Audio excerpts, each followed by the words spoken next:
партньори, които страшно много са информирани във връзка с екологията, във връзка с тези катаклизми, които настъпват на планетата Земя и мисля, че ще ни бъдат изключително полезни. Ако те ни позволят и вече презентирайки, давам думата на Сънева, тя вече ще разкаже какво ще се представят, с какво ще се представят те пред нас днес.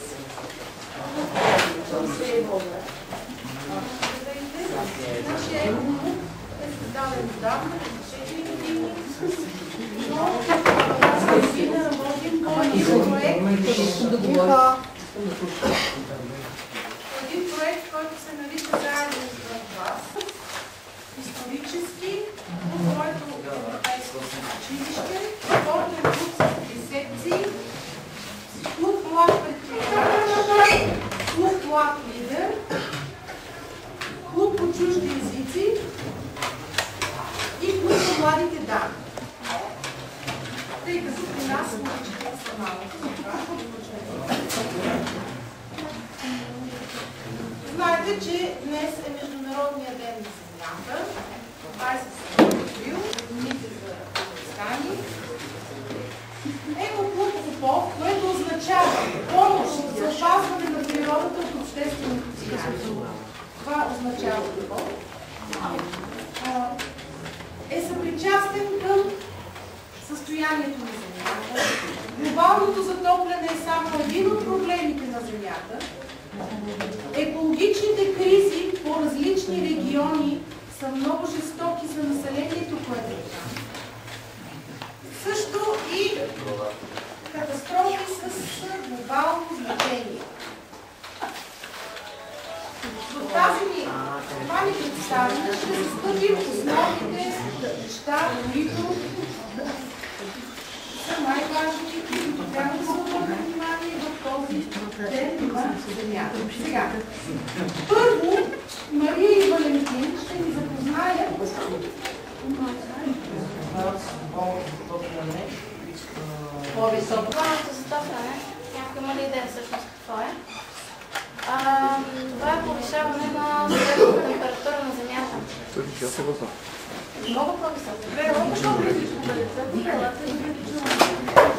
Значи това е повишаване на средната температура. Газ, който всъщност не позволява на ултравиолетовите лъчи, които идват от Слънцето, да излезат пак и ние се валиме като зеленчуци в тенджера всъщност.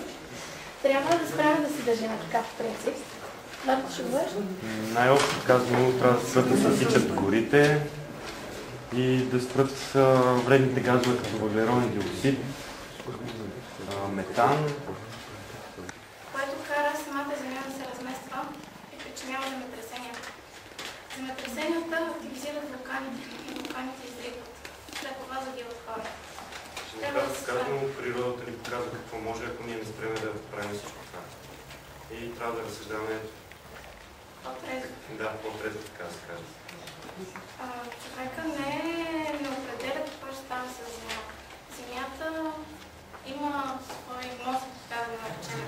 Значи тя ни позволява да правим каквото искаме с нея, да обработваме, да живеем върху нея, да използваме всичките дарове, само че ние прекаляваме. Значи не може да се опитват да генно модифицираните продукти, някой знае ли? Видяхме и на протеста. Значи това изменя много изменя Земята. Един генно модифициран продукт кара почвата да се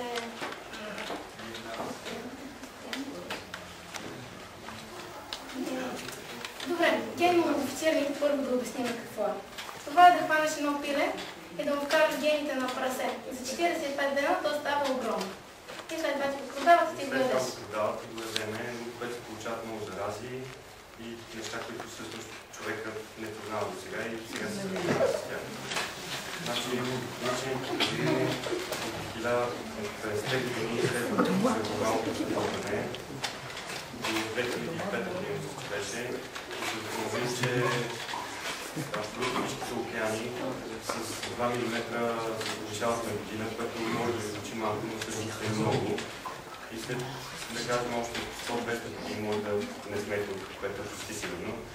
Обаче това стане много глобалното затопляне ще почне да топли крайници, океаните.